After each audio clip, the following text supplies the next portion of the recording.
I know.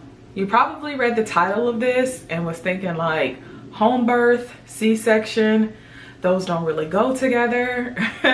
My doctor told me once I had a C-section, you always have to have a C-section. But I'm here to tell you that that is not 100% true. And I am here to take you on my journey to a home birth. Welcome, my name is Candace. I'm currently pregnant and I am planning for a home birth this coming January 2021. I am due January 20th, 2021. I previously have had 2 C-sections and I am having a home birth. I'm speaking this into existence. I'm not even gonna say I'm maybe planning for a home birth. I'm having a home birth. I am bringing my son earthside in the comfort of my own home. I'm so confident about it that I'm even recording this video in my bed, okay? Because this is where he might be born. I want to be comfortable. Well, I don't know if I'm going to do it in the bed. I might do it in the tub or the shower or maybe in the birthing pool. But I'm going to be home in my residence, in the comfort of my home with my support team. And it is going to be the birth that I desire. It's going to be the birth that I deserve. And it is going to be peaceful. So before we get into the details and the introduction of this video, I just want to give a little backstory and a few disclaimers. I'm sorry, I have to have gum in my mouth these days because I get nauseous and I get dry mouth and heaving. So I have to have this gum in my mouth for one. And for two, I'm sitting down on my bed because I'm 6 months pregnant. I'm tired. I'm carrying around a 1+ pound baby. He's heavy. Big mama gotta sit, okay? Disclaimer, I am not a nurse. I'm not a doctor. I'm not an anesthesiologist. I'm not a midwife. I'm not a doula. I am a Black mother advocating for other mothers to advocate for yourself, okay? Everything that I'm going to share with you are things that I have researched on my own. I have done tons of research on VBACs and TOLACs, and these are things that I have learned from my previous midwife, my previous doctor, as well as my current midwife. So I am sharing this information with you. It's not like it's a big secret. You can get on the internet and find this same information out. But I want you to know that everything that I'm sharing with you is going to be 100% my truth. And it's going to be 100% fact. You can look it up. You can Google it yourself and you will see what I'm telling you is the truth. So I want you guys to know that. Alrighty, so let's get into a little backstory about me. If you're new here and you've never watched any of my videos and this is your first time meeting me here on this journey to my home birth video, I am Candace. I am married and I have a blended family of 6 boys. I am currently 25 weeks pregnant with my 4th biological baby boy. And I know you're probably thinking, you said you had 2 C-sections, but this is your 4th baby. What's going on with the math? My first C-section was 14 years ago. I had a set of twin boys. Their names are Jaden and Jalen. And then my second C-section was 2 years ago with my son, Caleb. He's a toddler. He's getting ready to be 2 in November. My first C-section, I had the boys at 35 weeks. I was, 21? I didn't really know anything about, natural birth and things like that. And I was pregnant with twins. One twin was standing this way, the other was standing on top. So a C-section was the best option for me at the time. Once I got pregnant with Caleb, I started researching, learning that C-section wasn't the only way for me, that I actually could have a vaginal birth after a cesarean. So I attempted a vaginal birth after cesarean with my son Caleb 2 years ago, and I did it in a hospital setting, and it actually ended up being a failed VBAC, and I ended up with an emergency C-section. If you guys want to see all about that birth story, how I felt like I was about to die, how I had to walk around with the open incision for 6 weeks going back and forth to the hospital for my postpartum, I will leave it in the cards for you and you guys can check that complete video out. My last birth was a complete disaster, and I promised myself that if I ever got pregnant again, I would be birthing my way. I would do any and everything that I could do in my power to make sure that I had the birth that I wanted. I did not want to go back to the hospital setting. I do not want to have a C-section, and that is what I'm doing this time. So now that we have that out of the way, I want to get into this new series that I'm going to be doing on my channel. I'm going to be sharing my journey to a home birth with you guys. And I know, I'm 25 weeks, right? So it's not really the beginning, but the beginning of pregnancy is kind of like, it's not boring, but it's hormonal, you're sick. It's not really a lot of stuff going on. But now, 25 weeks, we're kind of getting into the good stuff, okay?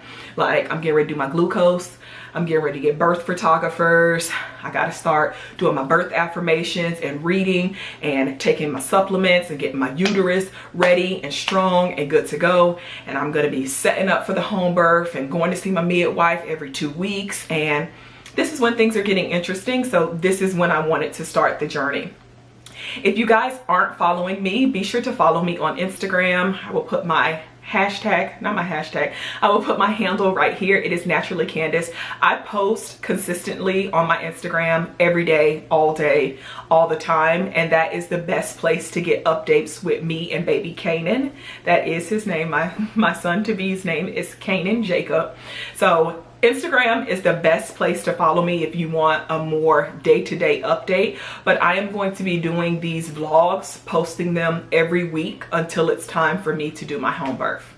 Now, I just want to do like a little introduction video and kind of break some things down for you in case you've never heard of a VBAC, you have no idea what a TOLAC is, you don't know the risk of a VBAC, you don't know anything about a home birth. I decided that I'm going to do like, you know, a little intro video so you guys can get to know that stuff.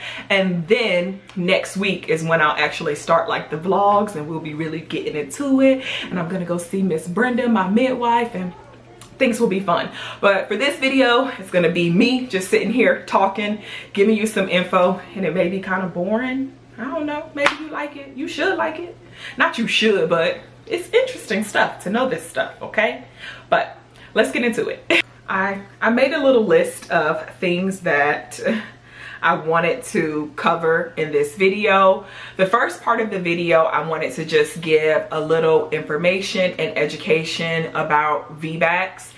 You know, a lot of people have never heard of VBACs. They don't really know what they are. They don't know how they can find a doctor or a midwife to support them. They don't even know if it's possible. I mean, what kind of factors play into if you're a good candidate for a VBAC or not. So the first things that I want to start with are, what is a VBAC? A VBAC is a vaginal birth after cesarean, or sometimes in the hospital setting they call it a TOLAC, which is a trial of labor after a cesarean. And in my case, I'm going to be having a HBAC, which is a home birth after cesarean, and they usually include the number of C-sections that you've previously had. So a VBAC 2C would actually be a vaginal birth after cesarean. In my case, a HBAC 2C, a home birth after 2 cesareans. So I don't know if you guys knew what the acronyms meant, so I just wanted to kind of break it down for you guys. But the biggest thing that I can tell you about VBAC, TOLACs, and HBACs are you're going to have to do the work for yourself. You're going to have to educate yourself. You're going to have to know your body. You're going to have to get your surgical records. You're going to have to be in control of the situation. If you're not a person that wants to do the work and you just want to go through your pregnancy and schedule your C-section because you're okay with that, that's okay. That's fine. You know, everybody is not gonna want to have a VBAC. Some people really do just want to have a C-section. I am not one of those people. I do not want to go through major surgery again. So I'm going to advocate for myself, and I want to just share this information to maybe educate another woman who could be in my position, who maybe wants to advocate for herself but doesn't know where to begin. But you have to do the work if this is something that you want, because my previous pregnancy, my doctor pretended that he supported me, and he did not support me. And if it wasn't for me doing the work, I would not have made it as far as I would have made it with my Tolac. Even though it ended in an emergency C-section, I still was able to kind of get that vaginal birth experience because I did the work. I advocated for myself and I went above my doctor. I went above and beyond to get what I wanted, even though it kind of didn't work out that way, but I still did the work and I'm still doing the work. When I found out I was pregnant and I knew what I wanted, I found a midwife who was going to be supportive, and I went into the appointment telling her, this is my research, this is what I know, this is what I know about my body, this is what I know about my scar. And she looked at me and she could see like, oh, you've been doing the work, you know what you're talking about. So it's very, very important for you to do the work. You have to do the work for yourself. You can't just expect for it to be easy, because honestly, having a VBAC, a home birth, is not something that a lot of medical professionals, not even family and friends, are like, oh, you should do this. You know, people are just, some people could be kind of negative. It's the truth. Alrighty, so besides doing the work, something else that plays into if you are a good candidate for a VBAC or a home birth is the time between your pregnancies. That's something that's very important as well. If you're somebody that just had a C-section 3 months ago, I'm not really sure if you're going to be able to find somebody to support you within that time frame. The suggested time frame for a VBAC pregnancy after a C-section is about 18 months. And I promise you, I was dead on 18 months when I found out that I was pregnant with Kanan. So it kind of worked out perfect. But having a good time in between your pregnancies, giving your body time to heal, your scar time to heal, your uterus time to get strong, is very important when it comes to having a VBAC. Sorry, I'm looking at my phone and getting messages and stuff. Now, the biggest factor that is going to play into if you are a good candidate for a VBAC or a home birth or a Tolac, it is going to be what kind of incision you have. There are certain incisions when it comes to C-sections that are just not meant to have a vaginal birth afterwards. I know there are like horizontal, there are transverse, there are classical, and that just means how they cut your uterus, okay? So how I understand it in my mind is how I'm gonna break it down for you guys. So I think they call them inverted T's, but those are like if you go into labor, like I believe like 30 weeks, or if you have like a micro preemie and you have to have what they call a crash C-section where they have to just get in and get the baby. Sometimes they do like those inverted T's because that's how they have to get into the uterus to get the baby. But that means that you have a scar that could be something like this. So when it's time for your uterus to heal, your uterus isn't really healing, you know, like this. So a baby could drop back down into the birth canal. You now have a scar forever on your uterus like this, and it's not ideal for a baby to drop down and pass through to get to the birth canal.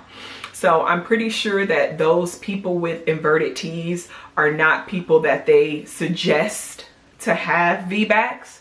Now, I am in a special scar group, and I know there are lots of women who don't necessarily have the ideal scar, but they go on to have VBACs. But again, I'm just sharing the information with you with what I know, that knowing your incision type and the type of cut you have is very vital when it comes to having a VBAC and a Tolac. And I will put in the description box like a link where you can find all the different cuts and which ones have a greater chance of a uterine rupture and which ones have a lesser chance of a uterine rupture. Now, your uterine window and healing is also very important when it comes to having a VBAC. My midwife is actually going to be sending me to get my scar and incision checked at 35 weeks to just make sure that my uterine window is good and it's at the number that it needs to be for baby boy to drop down and come through the birth canal. And I keep doing this because this is what I think of when I think of my uterine window. This is what I think of. And when I think of a rupture, I think of it like thinning out and just like breaking and bleeding, and that is not what's supposed to happen. It's supposed to be strong so the baby can drop down and come on out. But if your uterine window is weak and it's thin, it can rupture, and that is when you have a uterine rupture. I hope that makes sense, but that's how I see it. That's how, in my mind, that's how it plays out in my head. But your incision, your uterine window, your scar, your tissue, and your healing are very important when it comes to being able to have a VBAC. I do know that. And again, in the description box, I will put all the links of everything that I study and read and know. I just hope that it's coming out good and it's making sense to you guys. Please give me a little grace too explaining this stuff. I'm like trying to explain it the best way that I know how, the way that I understand it. I promise you that I'm going to put all of the links in the description box. So if you want to read and educate yourself, again, I'm not a doctor. I just study this stuff on my own, and I'm just sharing the information with you because I know somebody might come in the comments like, you don't even know what an inverted T is, and that's not true, and I had a vaginal birth. And hey, Karen, listen, I'm just sharing the information. Give me some grace, okay? I'm going straight off the dome, off of memory. I don't have any kind of script. Okay, but the last thing that I wanted to talk about before moving on to my personal journey is the difference between a doctor and a midwife when it comes to like VBAC and TOLACs and home births. When I had my son Caleb, I had a regular doctor who in the beginning, he told me, oh yeah, we can definitely do a VBAC. Yeah, no problem. Once I got to 35 weeks, dog switched the script on me. He was like, yeah, no, I went ahead and scheduled you for a C-section. The whole time I started to realize like he never was going to support me having a VBAC. He always was going to schedule me for a C-section. Like I just started going back to the appointments in my head. Like he never supported me. There's a big difference in finding a doctor who is VBAC supportive and VBAC tolerant. Okay, there's a big difference. You guys got to look that stuff up, and you have to know that when you're researching doctors. But I'm going to highly recommend going with a midwife if you want to have a VBAC or a home birth or a TOLAC. Well, not really a TOLAC, because a TOLAC is more in a hospital setting. That's where they give you the trial where you can try to push out a baby. You can try, but we don't know what's going to happen. So if you are trying to do a VBAC, I would highly, my personal opinion, I would highly recommend going with a midwife. And I only say that because a midwife, the relationship that I have with my midwife right now is, you guys don't understand it, it's absolutely amazing. Like she is supportive of everything that I want. She is empathetic, she cares, she listens to me, she wants to make sure that I have the birth that I desire. And I'm not saying that you can't find that in a doctor. You can find that in some doctors, but I just feel like having a midwife is more personable. When you have a doctor, you know, they have their standards and their rules and everything that they have to follow. I feel like midwives have a little more freedom and leeway, you know, when it comes to certain stuff. And I just feel like trying to go for a VBAC, I would definitely recommend going with the midwife. She's not going to be doing all the extra stuff and trying to, you know, induce you and giving you a cutoff date. Okay, if you're not in labor by 40 weeks, we're going to have to induce you. Like, she's gonna trust the process of labor. She's gonna tell you to trust your body, which is something that is very important when you're going for a VBAC. You need to trust the process and trust your body. And while we're on the topic of doctors and midwives, I definitely want to say for my African American women, don't get your panties in a bunch. If you're not African American, I'm just speaking to my women of color right now. It is so important for us to advocate for ourselves right now. Black women are dying at an alarming rate with labor and delivery. So again, find you a midwife that you can trust and who you can really relate to, because it is very important for us, okay? For my women of color. Not saying that I don't support any other moms and women, but for women of color right now, in today's society, it is important for you to advocate for yourself, and it is important for you to find a midwife or doctor that you can trust with your life, because we are dying. Doctors are not listening to us. Our babies are dying, and it's just important, okay? From my personal experience, get you a midwife, sis, okay? Period. And something else that I learned about doctors and midwives and the whole shebangs of it all, if you have Medicaid, I have seen in a lot of groups, women that are on Medicaid cannot find a doctor support a VBAC, and I wonder why. Probably because anything coming through the government, if it's not making them money, they're not gonna want to do it.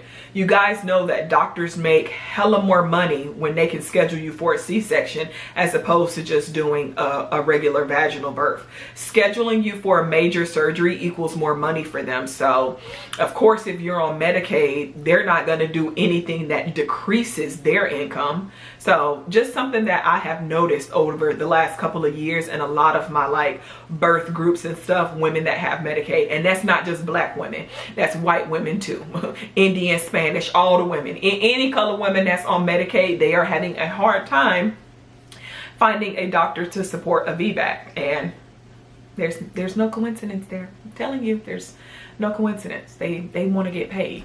All right, now that we got like that stuff out of the way, like the background story, you know, VBACs, scars and stuff, let's talk about me.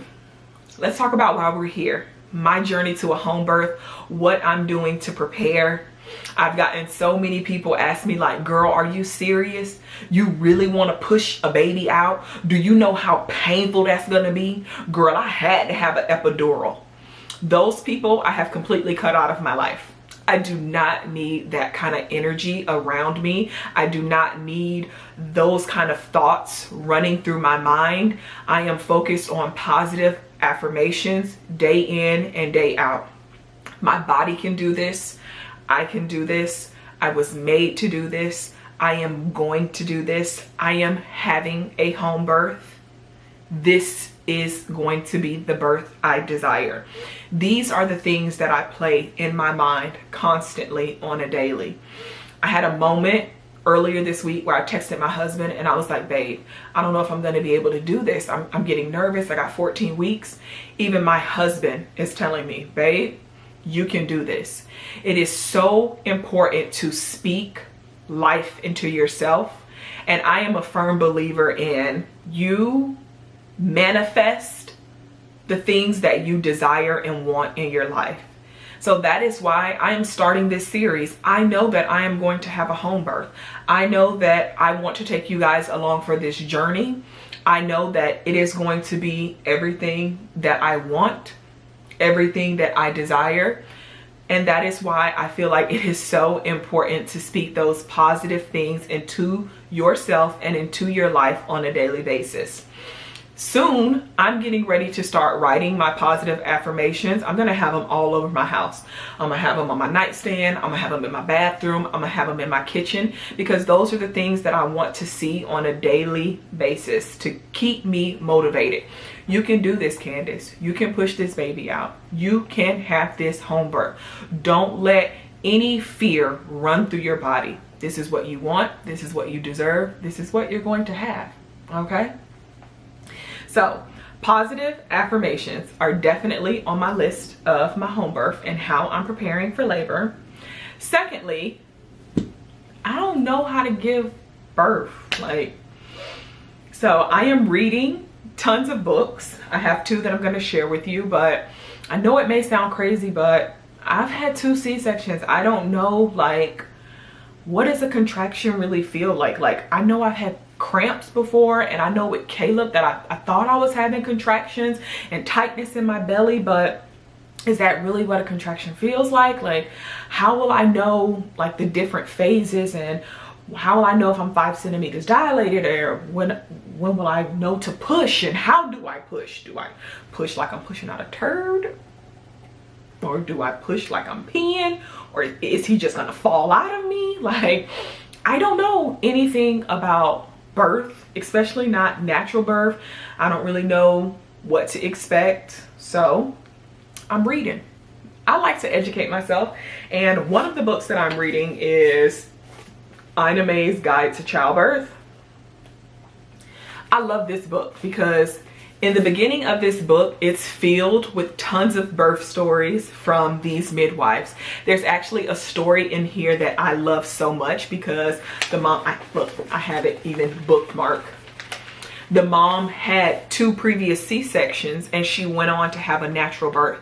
And this is a story that I just pick up randomly and I will read it like throughout the week just to keep myself motivated.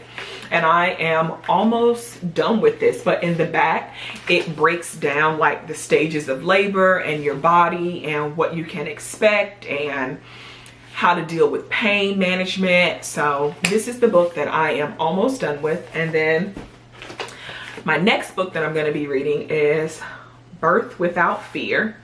And it's pretty much on how to trust yourself and how to trust your body. And I actually want to order a few more books. I'll share them later on in the journey, later on in the vlogs when I get them. But I'm definitely educating myself, and I'm reading these books, and I'm reading tons of birth stories. Like, I love reading birth stories, especially if it's a mom that's having a VBAC, because I just feel so motivated. Like, yes, girl, you did it. I'm doing it. So I'm definitely reading books and educating myself and keeping my positive flows going through my body, keeping that energy and that spirit around me in every shape and form. Now, let's see. The next thing that I am doing to prepare for my home birth is, I put this on the list. I said diets and supplements, but my diet is shit. I ain't gonna lie to you. I be wanting pizza, Chick-fil-A, burgers, and I mean, it's not necessarily the best thing. I know that. I should be eating to give my body the nutrients that it needs to carry this baby and have a healthy delivery. So hopefully throughout this journey, you are going to see my eating habits kind of change. I really want to start eating more healthy foods and really kind of strengthening my body to be where it needs to be. Now, as far as supplements go, I do pretty good. I take my vitamin D. I try to get sunlight whenever I take Caleb outside. I do take my prenatals, and I am getting ready to start my red raspberry leaf tea. If you don't know about red raspberry leaf tea, it is, you know, supposedly like a wonderful tea when you're pregnant. It helps to strengthen your uterus. I will put the link in the description bar so you can read more about it, but I haven't ordered it yet. I had some before when I was pregnant with Caleb, but I didn't start drinking it until like 36 weeks, but I'm actually gonna start drinking it like this week. So I need to find some, but I have a prenatal tea that came with my prenatal vitamin. I'm not sure if it's the same. I need to reach out to the girl and see. But yes, as far as my supplements go, I think I do pretty well. And I think I'm gonna start adding dates. Dates are really, really good for you too if you're going for a natural birth. I forgot the reason why. I'll get back to you on that. But I know I ate dates at the end with Caleb, and there was a reason why. I'll get back to that. And the last thing that I am doing to prepare for my labor and my home birth is I am surrounding myself with positive people, and my support system is A1. Sometimes we as people, we start to take things that people say like very offensive. Like, But you have to realize that people don't realize when they're projecting their own fear onto you. Like, girl, I could never have a natural birth. Do you know how much pain that would be? That's just them speaking the fear from themselves. And even though I know people don't mean any harm by it, it's just very important to not have that energy around me going into my head, like making me feel and think that I can't do it. So my support system is solid, okay? I have my midwife who supports me 100%. I have a doula. Well, she's not really my doula yet. I need to hire her. I haven't hired her yet. I don't know why. But I'm going to have a doula who is actually a midwife student who works closely with my midwife. And even if she's not my doula, she will be here when I'm delivering my baby because she's a midwife student. But nonetheless, my midwife, I have my midwife students, I have my husband. AJ is absolutely amazing. He does not have any doubt in his mind that his wife is not going to push this baby out with no problems. He is supportive of me. He rubbed my back, he rubbed my feet, he smell my stinky pregnancy farts. He don't care. He is solid as a rock. My baby is solid, okay? So he is supporting me. I have my mother. Now, my mom, of course, is kind of worried about the home birth because she saw what I went through with my C-section with Caleb. But it's my mom. She's gonna support me, and I know that she loves me, and she is gonna be there for me no matter what. And then I have my mother-in-law, who's absolutely amazing. There's no doubt in her mind that I'm not going to push this baby out, and AJ and I actually really want to have my mom and my mother-in-law both be here for the home birth. And then I have a few of my best friends who definitely support me. One of my friends think like, girl, you kind of crazy, I would never do that. But again, they know how I am. So my support system is solid. Oh, the kids. The kids, I cannot forget about my boys. My boys, they're so intrigued by this, and they're like, you can do this, you can do it, you can do it, you can do it. Like the water boy. I don't know if the kids are gonna be there for my home birth, but my support system is solid. I even have like some of my cousins rooting me on. My support system is solid, and I feel like that's very important going into this journey and for my home birth. And really quickly before I go, I had posted on my Instagram if you guys had questions about, you know, my home birth and my journey. And I think I had like a few questions. Again, if you're not following me on Instagram, this is my at naturallycandace. Make sure you're following me if you want to see me on a day-to-day basis. That's going to be the quickest way to know what's going on with me, if anything is happening with me and baby Kanan. So follow me, okay? But let me see. I know I had a question about, do I have a doula? Again, the girl that I want to hire as my doula is a senior midwife student that works with my midwife. I reached out to her about being my doula because she was a doula before she was a midwife student, and she sent me over the contract and everything, and then I don't know what happened. It's faulty on my end, but I'm getting ready to hire her, and so yes, I will have a doula. So I will have a midwife, I will have a doula, I will have my husband, I will have my mother, and I will have my mother-in-law. And I'm gonna have kids here, you know, but yes, I am going to get a doula. Techniques to manage pain without drugs. I am going to be looking into hypnobirthing. I'm going to be looking into the different positions. Of course, I'm going to be looking into water therapy. I know I'm going to have a pool set up here to help manage pain.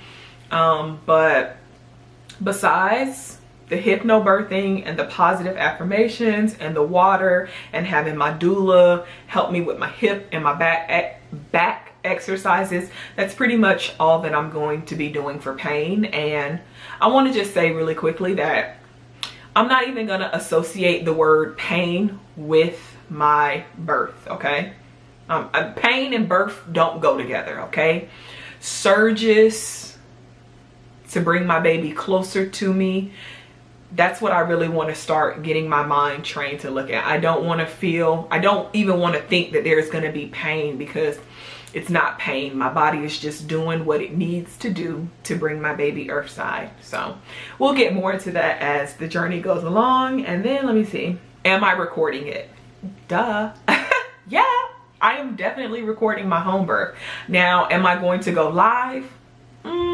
Not sure. I kind of want to be in the moment with my baby, with AJ, in that very intimate moment. I do want to record it so I can share it with you guys, but I don't think I'm going to go live.